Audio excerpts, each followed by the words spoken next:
South of the United States lies the Republic of Mexico. In recent years, many Americans have discovered that it's a delightful vacation land. Their visits, however, are usually confined. The northwestern is a relatively unknown land to most Americans. Northern Mexico is an arid semi-desert region, which is a continuation of our southwestern by the long, narrow peninsula of California. Baja California means Lower California.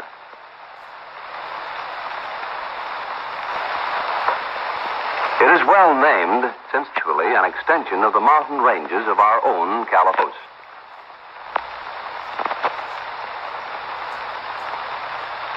It stretches for 750 miles south of the border as a rugged, barren desert country with little water or green grass. Most of the coastal towns have no roads at all. Their highway is the sea. The warm waters of the Pacific also provide excellent fishing grounds for tuna, swordfish, and yellowtail.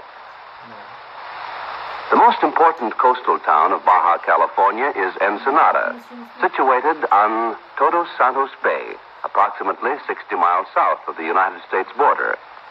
Ensenada is the metropolitan center for a large agricultural community, as well as the government administrative center for Baja California.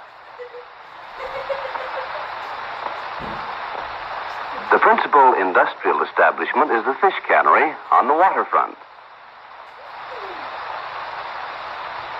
Fish for the cannery are supplied by the deep-sea fishing fleet, which makes the broad bay its home. American fishing boats also use this port as a base of operation. Mingled among the fishing boats are yachts, which belong to American visitors. The tourist trade is a major industry in Ensenada.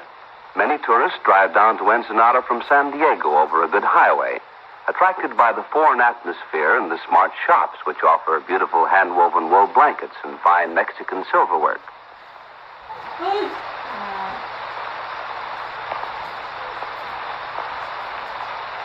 For those who wish to spend a weekend or a vacation here, Ensenada offers luxurious resort accommodations, such as this palatial seaside hotel.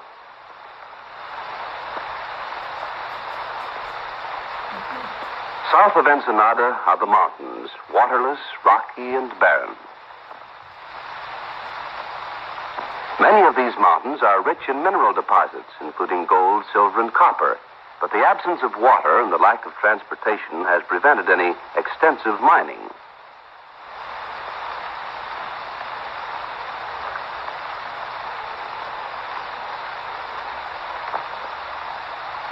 Nestled in among the rocky peaks are a few sheltered valleys, such as this one at Santa Tomas, where deep wells and irrigation bring out the wonderful fertility of the desert soil. Under the watchful eyes of men whose knowledge of grape growing has been handed down for generations, these vineyards produce magnificent purple. From these grapes are made fine wines, which are famous throughout Mexico and the United States. 350 miles south of the American border is Turtle Bay. Here in the little town of San Bartolomé is located a lobster and abalone cannery. Lobsters are caught in wooden traps set in the little coves along the rocky coast. These lobsters, which are really of crayfish, are found along the entire coast of Baja California. Abalone fishermen find the large shellfish clinging to the rocks on the bottom of the bay.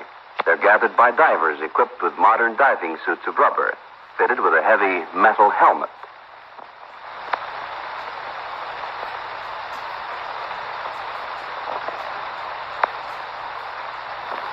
The water here is about 20 feet deep, but it's so clean that the diver can easily see to work.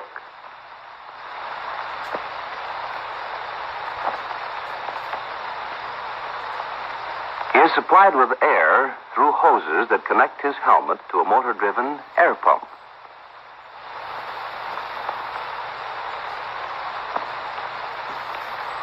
The diver puts the abalone into a net, which is pulled up by the men in the boat. Each abalone furnishes a large piece of rich white meat. The insides of the shells are a beautiful iridescent color. 150 miles below Turtle Bay is the great harbor of Magdalena Bay. This is reputed to be the finest natural harbor on the Pacific coast, but the lack of fresh water has prevented its commercial development. In fact, the single community on the bay is a tiny settlement on the eastern shore. The only fresh water in the area is found on one of the offshore islands. The local water carrier brings it from the island to the village in a small sailboat. Since the island is 20 miles away, he's able to make only one trip each day. The water, which is not too clean and has a peculiar taste, is transported in casks and old oil drums and sold to the townspeople for approximately 1 peso per cask. The people of the village make their living principally by fishing. The waters of Magdalena Bay are a famous commercial fishing ground, but the local fishermen usually fish from small boats with hand lines and catch only enough for themselves. Any fish which they do not need for themselves are dried and taken down the coast to be sold. Their homes are little wooden huts built on the beach, close to the water, without any of the conveniences which we consider as necessary. Because fresh water is so limited and expensive, the laundry is usually done with salt water, sometimes in wooden tubs and sometimes directly in the ocean. Lumber also is scarce, and the houses are built largely from driftwood and planks salvaged from shipwrecked vessels. Between fishing trips, there's little to do, and the men spend many pleasant hours sitting in the warm sun playing dominoes, which is one of the most popular games in Mexico. Even in such a small village, the school is an important place. It's just a one-room schoolhouse, and all grades have the same teacher.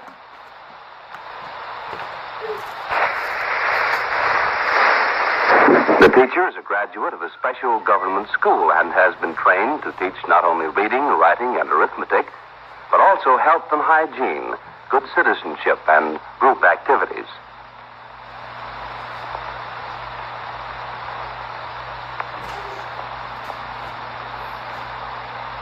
During the morning recess, the whole school chooses up sides and plays baseball.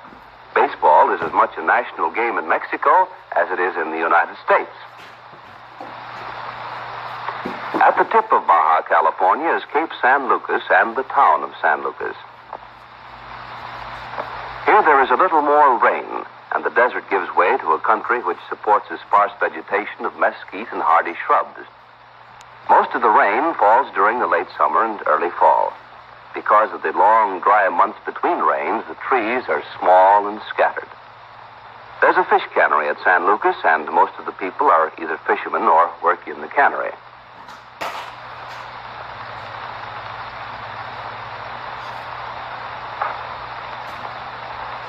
The post office is combined with the telegraph station. And here, the postmistress, who operates them both, also maintains a government weather station in the attractive garden behind her home. Cooking is done on wood-burning stoves, and the hunt for firewood is never-ending. This load will be sold in the market to those who do not have time to collect their own. One good customer for firewood is the village baker.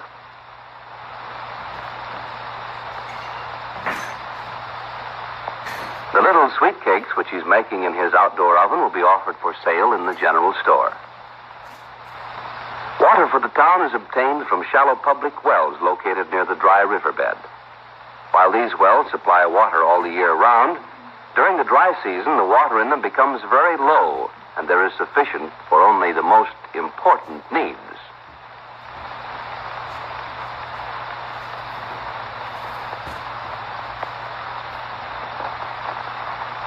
At San Lucas, automobiles again make their reappearance. This old car is used to bring vegetables into town from the nearby farming community of San Jose. The townspeople are trading dried fish to the farmers in exchange for the vegetables.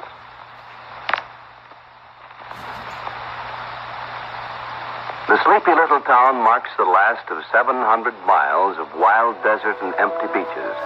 For at Cape San Lucas, the peninsula of Baja California ends abruptly in tremendous cliffs, standing in majestic solitude, a fitting monument to a lonesome, forgotten land.